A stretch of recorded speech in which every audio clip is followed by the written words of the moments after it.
Olá, a paz do Senhor Jesus, sejam bem-vindos ao programa Mulheres Bíblicas. Saudamos aqueles que nos assistem pelas multiplataformas da TV Manaim e participam conosco no chat do YouTube. Nós nos alegramos com cada mensagem, cada testemunho e gostaríamos de deixar um fraterno abraço aos irmãos do Rio de Janeiro e do Pará. E também eu quero saudar as minhas queridas Andréia e Eveline. A paz do Senhor, Andréia. A paz do Senhor, Eveline. Paz do Senhor, Cris. Paz do Senhor, Eveline. Estamos aqui com alegria, nesse programa, nessa mesa, crendo que o Senhor vai nos alimentar mais uma vez aqui com a sua palavra, né? Amém, verdade. A paz do Senhor, Cris. A paz do Senhor, Andréia. A paz do Senhor a vocês que nos acompanham semanalmente. E que assim como nós estamos aprendendo a sermos mulheres bíblicas. Amém. Hoje nós vamos iniciar a leitura de Provérbios 31, versículo 27, que nos diz assim: olha pelo governo da sua casa e não come o pão da preguiça. Essa primeira parte aqui deste versículo, olha pelo governo, ela tem um aspecto bem interessante, porque fala que esta mulher, ela olha pelo governo, pelo andamento, Em algumas traduções traz andamento.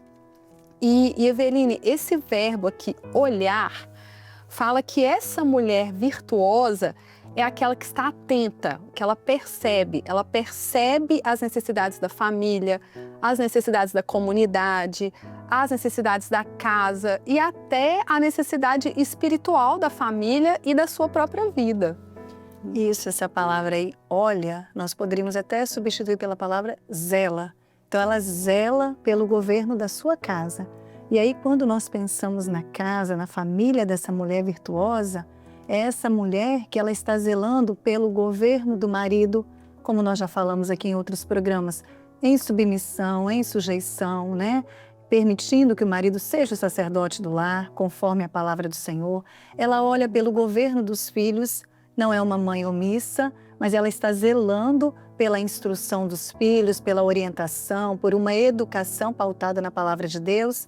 Ela olha pelo governo do próprio lar, a gestão do lar mesmo, O cuidado diário, a organização da rotina do lar, mas principalmente ela olha pelo governo de Deus. Servo de Deus, crente, não há como ser crente e não ser governado. Quem não gosta de ser governado não pode ser servo de Deus, porque nós nos submetemos em sujeição, em obediência ao Senhor. A palavra fala que nós negamos a nós mesmos, tomamos a cruz e seguimos a orientação de Cristo. Então essa mulher, ela olha pelo governo da sua casa, principalmente o governo espiritual. É aquela mulher que está preocupada com a ação de Deus dentro do lar, em cumprir as revelações, em cumprir as orientações de Deus, em que a palavra de Deus seja o centro da sua casa. Então, em suas decisões, eles consultam ao Senhor, perguntam a Deus qual é a decisão para aquele momento, qual é a melhor alternativa, o que fazer. Então, ela está preocupada também com a direção de Deus, reconhecendo no Senhor, nosso Deus, que é Rei dos Reis, Senhor dos Senhores, que é Príncipe da Paz. Então, ela está submissa ao reinado de Jesus Cristo dentro do seu lar. E é tão importante nós entendermos que a nossa casa, ela precisa ser governada pelo Senhor, porque eventualmente nós lemos esse versículo e pensamos assim, ela própria que governa a sua casa. Não, ela é governada pelo Senhor e ela zela para que esse governo seja exercido na vida do esposo, na vida dos filhos. Se é uma mulher solteira, dentro da sua casa como um todo, se dentro do seu ambiente de trabalho as pessoas estão vendo que ela é governada pelo Senhor e não pelos seus impulsos, e não pelos caprichos, e não por uma impressão que ela tem das coisas, mas o governo do Senhor. Como isso é importante, né? O governo do Senhor na nossa vida e na nossa casa. É verdade.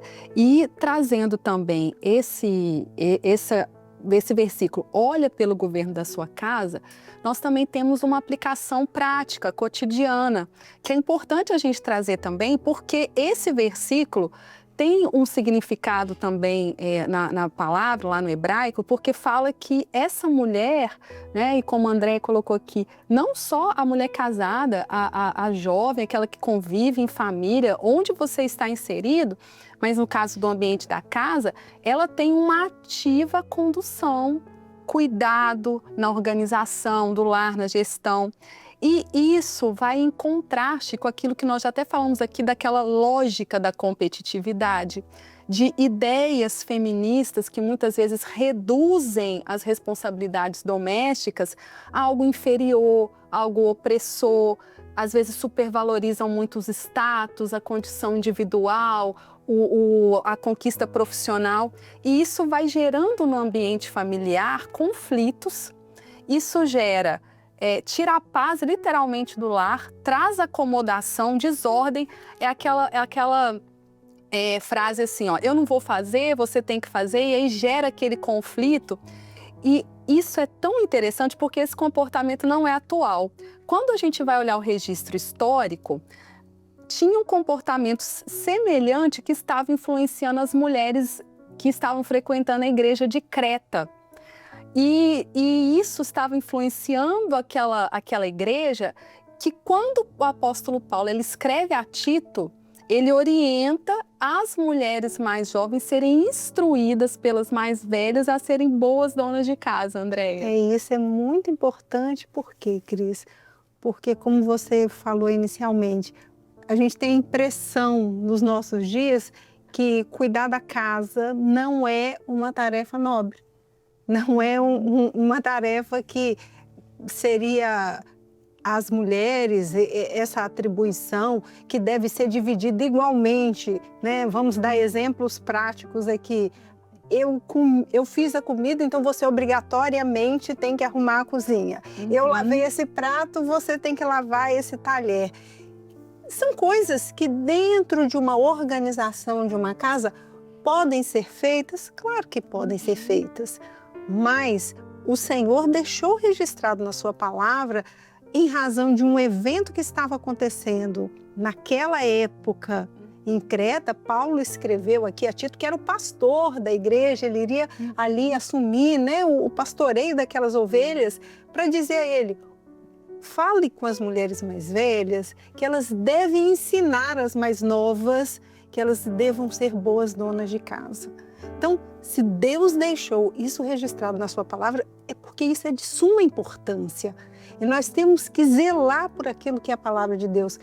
Como é bom você cuidar da sua casa. Isso eu estou querendo dizer aqui que você tem que ir lá e fazer tudo com as suas próprias mãos. Depende da realidade de cada uma.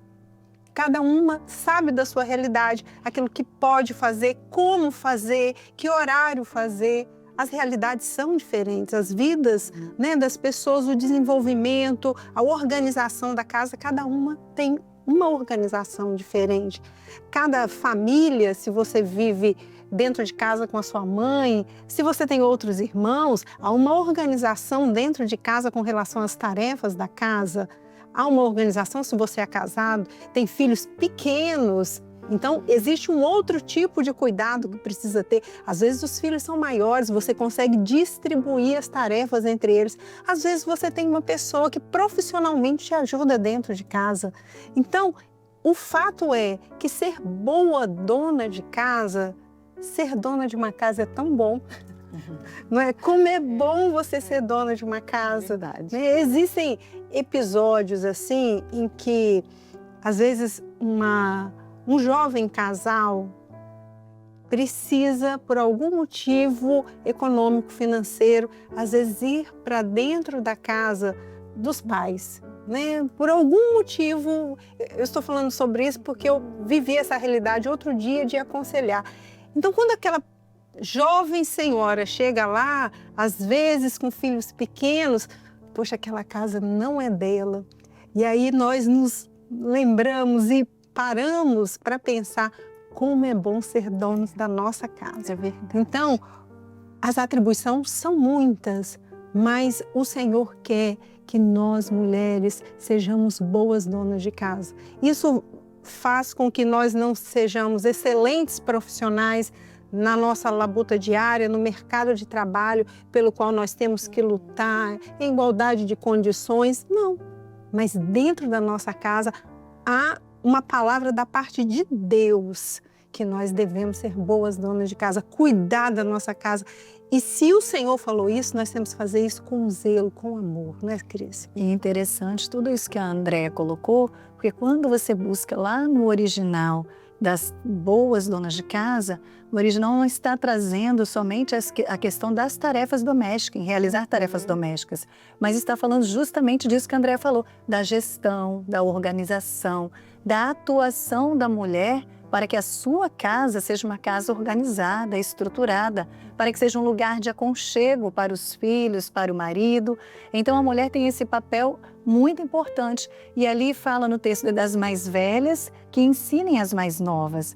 Então é importante para aquelas que são recém-casadas ou ainda são jovens, se tiver oportunidade para conversar com uma senhora, uma mulher mais madura, que já está com os filhos criados, um casamento consolidado, você vai ouvir tantos conselhos bons. Eu mesmo gosto muito de conversar com as irmãs mais senhoras, mais experientes, porque elas trazem já as experiências que viveram com Deus, as experiências da vida que passaram, que muitas vezes contribuem para a nossa forma de vida, para a organização da nossa casa, para a forma como vamos lidar com os problemas, com o marido, com os filhos. E aí, para essas irmãs que às vezes já estão mais maduras, já são idosas na igreja, às vezes olham e falam assim, qual é a minha função aqui, né? Vocês são presentes de Deus para a igreja, para nós, para as irmãs mais novas. Vocês têm experiências com o Senhor, vocês têm experiências de vida para passar.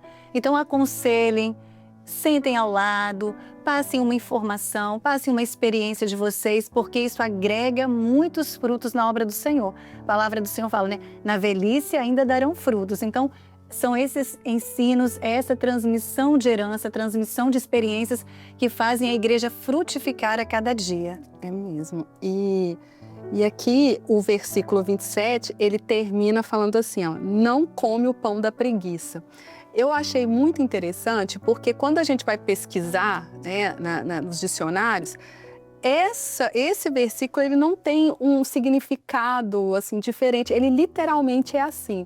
Então, ainda dentro desse aspecto prático, né, do cotidiano, a tradução é literal. Então, ou seja, não há desculpas para a gente, né? Ou seja, comer o pão da preguiça na cultura hebraica tinha um significado relacionado assim, a sustentar uma vida de acomodação. Então, era ter descuido, era você tirar ter descuido com aquilo que sustenta a casa. A gente estava falando sobre essa questão da igreja em Creta, que a preocupação do apóstolo Paulo que aquela influência que estava chegando daquela cultura estava chegando dentro dos lares. Então, a necessidade, a preocupação era daquilo que a gente já falou, de manter a ordem, a paz, o equilíbrio. E hoje, assim, dentro desse aspecto cotidiano, está tão mais fácil se a gente poder parar para pensar, porque hoje tem máquina de lavar, hoje dá máquina de secar, tem robô aspirador, tem lava-louças, né? Você pode envolver o marido, os filhos ali no trabalho da casa, os membros da família. Então, fazer esse autocuidado para que haja, né, para que a gente não fique nesta acomodação quando a gente fala da questão cotidiana, né? E também dentro do aspecto espiritual, né? Também para que não haja essa acomodação, né? A Cris falou aqui das máquinas aí nós podemos ter algumas mulheres nos assistindo e falando assim, eu não tenho nada disso na minha casa, sou eu que vou fazer com as minhas mãos, tudo. Mas o Senhor diz que o trabalho das nossas mãos, ele vai ter fruto, né? E se o Senhor disse que nós devemos ser boas donas de casa, quer nós possamos ser operadoras de máquinas ou colocarmos a mão ali para fazer, o fato é que o Senhor quer que nós sejamos boas donas de casa, né? Mas não apenas da casa física, né? Você introduziu aí, né?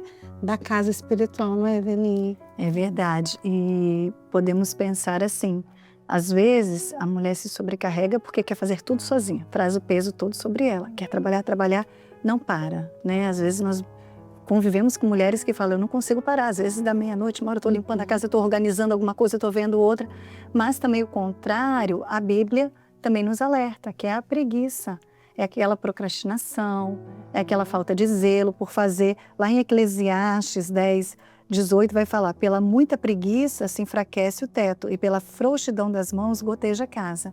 Então, nem no sentido literal e muito menos no sentido espiritual, porque o maior prejuízo é espiritual.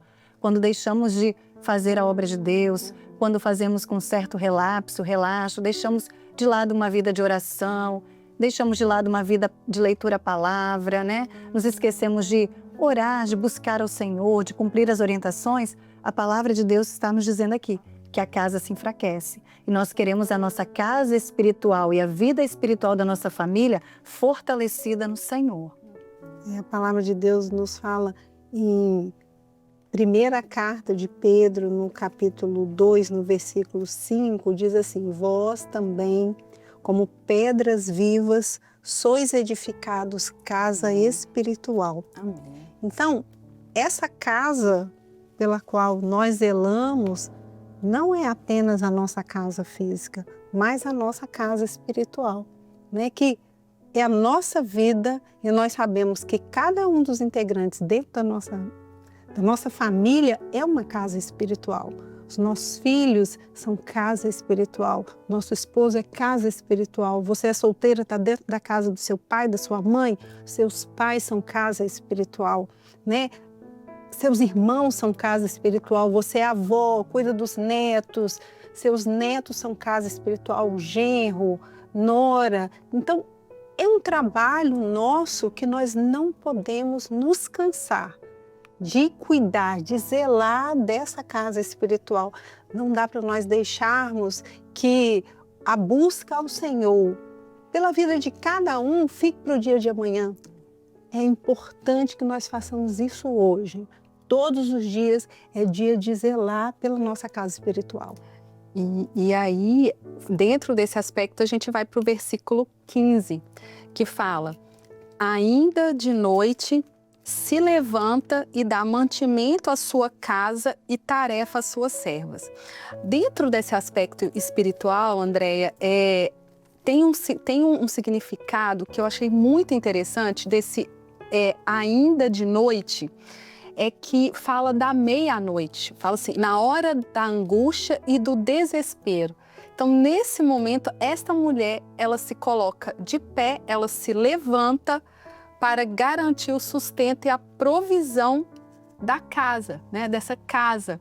E isso nos fala da oração, né? Oração, que é ferramenta extraordinária que existe à nossa disposição, é a oração.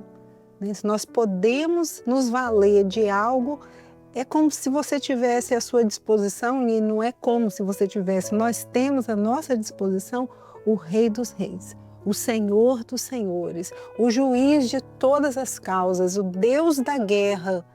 Nós temos Ele à disposição 24 horas do nosso dia. Então, nós podemos recorrer a Ele em oração a todo tempo. E nós precisamos fazer isso. A oração, ela tem que fazer parte da nossa vida o tempo inteiro. Muitas vezes, há mulheres que pensam assim, eu não tenho um tempo, eu não consigo retirar um tempo para me debruçar em oração. São tantos os motivos de oração. Em todo momento nós podemos falar com o Senhor, né? Nós somos cheios do Espírito Santo. E pode acontecer de estar alguma mulher nos ouvindo, dizer, não, eu não vivo essa vida dessa forma, eu não conheço Deus tão de perto. Saiba que Ele está à sua disposição, né? O Senhor Jesus está à sua disposição. Ora a Ele, oração é uma conversa e se você tem um amigo, quanto mais você conversa com ele, mais íntima você vai ficando dele. Por quê? Porque você ouve o que ele tem para te dizer, você fala, então vocês se conhecem. E com o Senhor é a mesma coisa. E esse é o propósito da oração, é nós conhecermos ao Senhor, conhecemos a vontade do Senhor e levarmos a Ele a nossa necessidade. O Senhor sabe da nossa necessidade, claro que Ele sabe. Mas quando nós levamos ao Senhor, isso mostra a nossa dependência do Senhor. Nós dependemos dEle para que Ele cuide da nossa vida, naqueles momentos da organização da nossa casa, da gerência da nossa casa, em que nós não sabemos o que fazer, não temos a solução, nós vamos levar isso a Deus em oração. E Ele vai nos dar a direção, nos dar sabedoria para que nós possamos tomar as atitudes corretas, não é, Eveline? A Andréia falou aí de um Deus que está sempre pronto a nos ouvir, né? Então, o Senhor, Ele está com seus ouvidos atentos, como diz Isaías, né? Não estão agravados para que não possa ouvir. Então, qualquer momento do dia, em qualquer lugar que você estiver, você pode elevar sua voz em oração a Deus. E Deus vai te escutar, o Senhor vai te ouvir. Agora, um aspecto interessante que fala lá que ainda de noite ela se levanta. E aí nós lembramos da oração pela madrugada. Amém. É uma oração muito especial, é um momento de intimidade muito especial com Deus. Porque durante o dia, às vezes nós tiramos aquele momento de oração, mas tem a preocupação assim, o horário para buscar o filho na escola, o afazer de dentro de casa, é o horário de uma consulta médica. Mas a oração pela madrugada é uma entrega total. É aquele silêncio da noite, é um momento que você não tem hora para começar e não tem hora para terminar. Você está ali pronto para se derramar diante do Senhor. E o Senhor Jesus, Ele deixa para nós esse exemplo de oração pela madrugada. Porque em Marcos 1:35 vai dizer assim, do próprio Senhor Jesus: "E levantando-se de manhã muito cedo, estando ainda escuro, saiu e foi para um lugar deserto e ali orava." Então, a madrugada, a oração pela madrugada é um mistério, é um segredo. Nós vamos ver vários servos, Davi orava pela madrugada, Jacó lutou com um anjo, né, ali durante toda a noite, durante toda a madrugada. E se nós fôssemos aqui falar de experiências pela madrugada, 1, 2, 3 programas talvez seriam poucos, de tantas experiências que as irmãs, que os servos do Senhor vivem em oração pela madrugada. E como a Andréia falou, orar é conversar com Deus. E se você ainda não viveu essa experiência, você pode viver de onde você estiver. A nossa oração é dirigida a Deus, o Pai. E nós oramos em nome de Jesus, porque o próprio Senhor Jesus, lá no Evangelho de João, no capítulo 14, disse: "Tudo que pedirdes ao Pai em meu nome, crendo, o recebereis." Então nós oramos ao Pai em nome de Jesus, porque Ele é o único mediador entre Deus e os homens. Por isso encerramos a nossa oração dizendo: em nome de Jesus. E esse é o nosso segredo como mulheres virtuosas. Uma mulher virtuosa, ela tem uma vida de oração e ela se encontra com Deus pela madrugada. Porque em Provérbios fala, aqueles que me buscam de madrugada me acharão. Então você quer encontrar Deus? Quando nós queremos ter a certeza que vamos encontrar o nosso Deus, nós vamos a Ele em oração de madrugada. E para finalizar esse versículo fala, tarefa às suas servas. E a tarefa ali é a porção determinada para quem está à sua volta. E isso fala de algo que a gente está vivendo muito hoje, que é evangelização. É aquela mulher que ela leva o pão vivo, né? O Senhor Jesus, ela dá a tarefa, dá aquela porção daquele dia, né, André? Em onde quer que nós estejamos, é hora da gente levar essa porção, né? Nós não podemos nos cansar disso, não podemos abrir mão de testemunhar daquilo que Deus tem feito na nossa vida. Isso é evangelizar. Às vezes alguém pode estar pensando aí, evangelizar eu vou ter que chegar lá, vou ter que abrir a Bíblia para falar com uma pessoa. E às vezes a pessoa não tem tanto essa facilidade, né? Mas quando nós vivemos uma vida de testemunho, nós estamos evangelizando. Então, se um colega de trabalho, por exemplo, está vivendo uma situação difícil, né, e está sempre reclamando ou trazendo ali um sofrimento, uma aflição, nós somos aquelas que vamos dar um bom conselho, né? E com a nossa vida de oração, nós vamos orar por aquela pessoa e o Senhor vai trazer a vitória. Podemos lançar um convite para ir até uma das nossas igrejas, né? E já deixamos aqui um convite, né? Para quem está nos assistindo pelas multiplataformas da TV Manaim, se você nunca esteve numa igreja cristã Maranata, nós fazemos esse convite a você. Às vezes está passando por um momento de luta, de aflição, não sabe como vai ordenar a sua casa, como que eu vou viver isso? Isso que essas 3 mulheres aí estão falando, como nós vamos viver isso, colocar isso em prática? Nós precisamos de Jesus na nossa vida. Precisamos que o Espírito Santo de Deus encha a nossa vida para que nós coloquemos em prática o ensino da palavra de Deus. Só mulheres cheias do Espírito Santo conseguem viver a palavra de Deus. E vamos errar. Erramos todos os dias e todos os dias levamos ao Senhor o nosso erro, o nosso pecado em oração, pedindo a Ele que nos transforme, que nos faça novas criaturas. E vivendo essa vida, nós vamos evangelizando aqueles que estão à nossa volta, não é, Eveline? E quando nós falamos em evangelização, muitas vezes as pessoas pensam assim, mas eu não tenho tanto conhecimento bíblico assim, eu não sei como falar, eu não tenho tantas palavras bonitas para falar, para evangelizar, mas a palavra do Senhor fala assim, nós não podemos nos calar acerca do que temos visto e ouvido. Então, para evangelizar, apenas dizer o que Deus tem feito por nós. O que você tem visto na obra de Deus? O que Deus tem feito pela sua vida? O que Deus fez dentro do seu coração? Como que Ele te transformou? O que Ele tem feito dentro da sua família? Isso é suficiente para uma evangelização. Falar o que Jesus fez por nós, pela nossa salvação, pela nossa casa, já é uma forma de nós evangelizarmos. E aí o Espírito Santo, ele nos dá poder para testemunhar. Então, uma vida de oração, uma vida consagrada a Deus, e se nós abrirmos os nossos lábios para falar o que Deus tem feito por nós, nós já vamos estar transmitindo às pessoas quão grande, quão maravilhoso é o nosso Deus. E aí nós estamos lançando a semente, né? A palavra de Deus evangelizando. Amém. Chegamos ao final deste programa. Vocês querem deixar ainda algum complemento, finalizar ainda com algum detalhe? Eu acho que é importante aqui nós salientarmos que isso é zelar pelo governo da casa, né? É termos uma vida que glorifica o nome do Senhor. Mulheres que se submetem ao governo do Senhor na sua vida. E como casa espiritual que somos, se deixamos o Espírito Santo de Deus governar a nossa vida, nós vamos viver o propósito de Deus dentro da nossa casa. Dentro da nossa casa o Espírito Santo vai ter lugar. E ali os nossos filhos vão viver o propósito de Deus. O nosso esposo vai viver o propósito de Deus. E às vezes tem uma mulher nos assistindo dizendo assim, olha, meu esposo foi embora.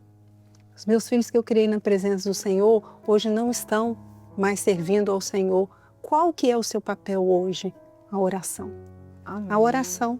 A oração do justo vale muito em seus efeitos. Então você vai orar ao Senhor. Orar ao Senhor, porque o Senhor é poderoso. Nada foge ao controle do nosso Deus. Todas as coisas estão patentes aos olhos do Senhor. Então, o governo da sua casa, hoje, se você vive essa situação, é orar ao Senhor. Orar para que o Senhor coloque cada coisa no seu lugar. E a Andréia disse tudo aí, né? Finalizou já com uma excelente colocação, uma excelente palavra do Senhor para nós. E aí, como o Cris disse, se esse período da noite, como nós meditamos, é um período de grande angústia, de grande aflição, são os dias que nós estamos vivendo, dias difíceis, de dores, de aflição, mas nós temos um recurso, que é a oração. A oração nos fortalece, a oração renova a nossa fé, a oração nos coloca de pé e a oração nos dá a certeza de que o Senhor estará conosco todos os dias da nossa vida até a consumação dos séculos. Amém. Amém. Chegamos ao final de mais um programa Mulheres Bíblicas. Que Deus possa te abençoar e que esta boa e viva palavra possa habitar em sua vida. Curta, comente, compartilhe este episódio. A todos, a paz do Senhor Jesus.